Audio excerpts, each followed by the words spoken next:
Well, hey there team, welcome back to the channel, welcome to my overview of Feed the Deep. So for those not across it, I do overviews on this channel. It's where I take a look at the first 2 hours of a game because that's the Steam refund window.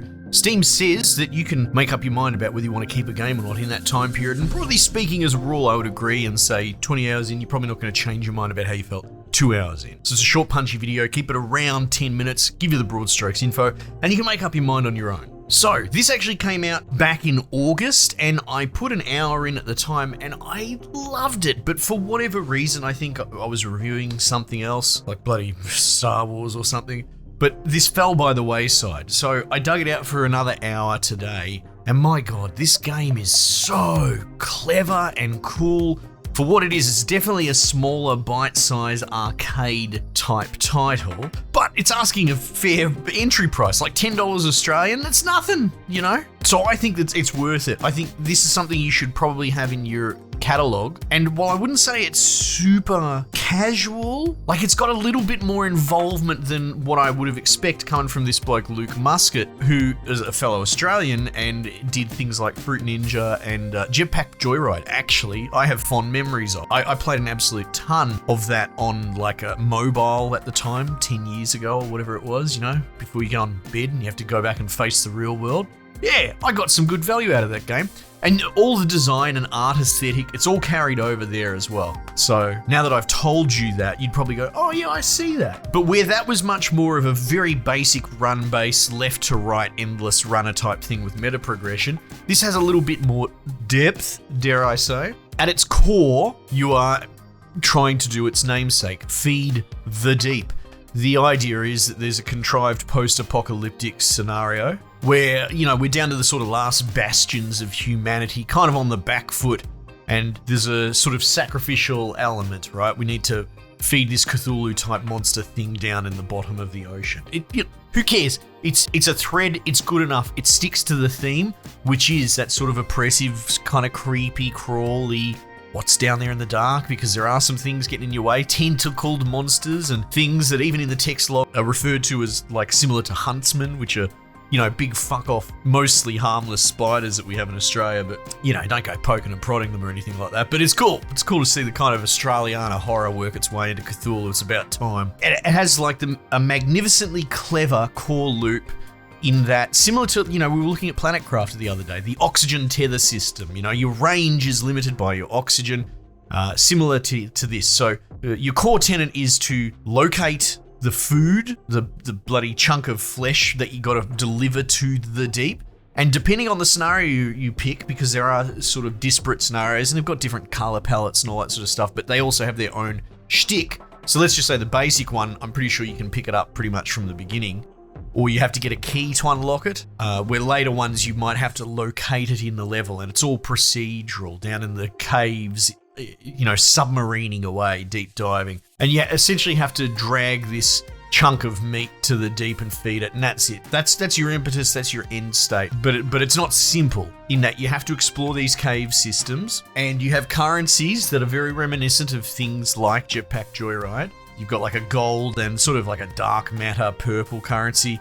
And all you got to do is you just cruise around.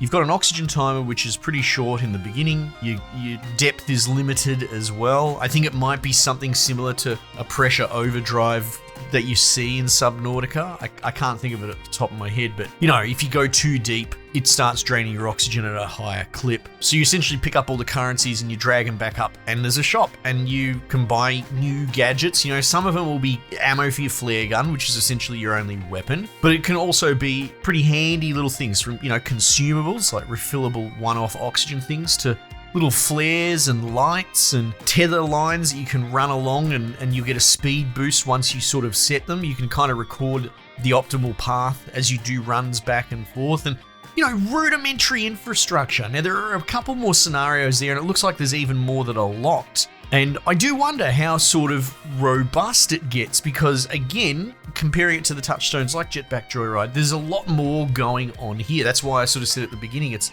not exactly that casual. It's not really, I mean, it's not as mobile game as Jetpack Joyride was. if that makes any sense. Just now I did an hour session and I was in the same scenario and I didn't finish the scenario and I was locked in, right? So kind of getting a bit hardcore. And on the infrastructure thing and why I muse is because in the first mission, it's pretty straightforward. You know, go explore the little nooks and crannies, get your currency and feed the deep. In the second one, it introduced like a bomb dispenser in your main headquarters that will infinitely kind of pop out a bomb as you take it. And you have to blast your way through some walls to open up caverns to find your way through. So you end up finding yourself in these sort of staging positions. There'll be silt and you can buy little vacuum filter things to clear that out. And so there's probably a lot more than what you might think having a look at it, because at first blush it does have a very beautiful, you know, like sort of Kurzgesagt art style, but a lot more going on under the hood than you might initially realize. It would be remiss of me not to mention the soundtrack. And this is something I need to make more of an effort to do, to be honest, because I love music in games. I would argue in many ways it's the most important thing to me, but you'd never know it because by the time I get around to doing these videos, I kind of forget to mention it. It's sort of second nature. But yeah, music is almost the most important thing to me in a game. And this is so elegantly designed. Not only is it full of like thematic earworms that you're humming along, and it's really leaning into the thrumming sort of vaporwave bass that just, you know, resonates right through your drums, but it is dynamic in a way that like the music is popping along at its cheery, really catchy best when you're sitting in the shop or at, let's say, you know, 0 depth at the surface.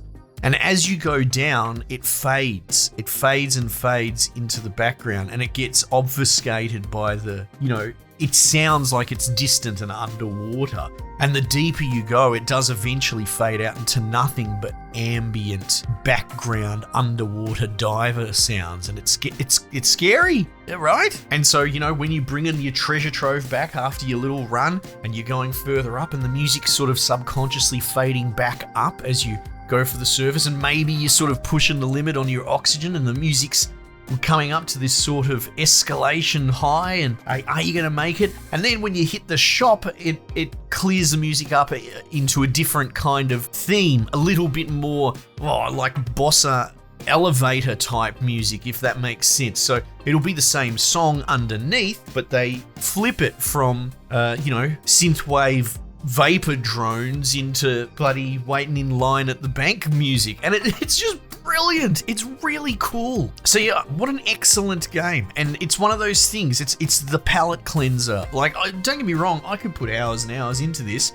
but this might be the perfect in-between game. But I don't want that to take away from the value and the quality of it as well. This isn't just some throwaway palate cleanser.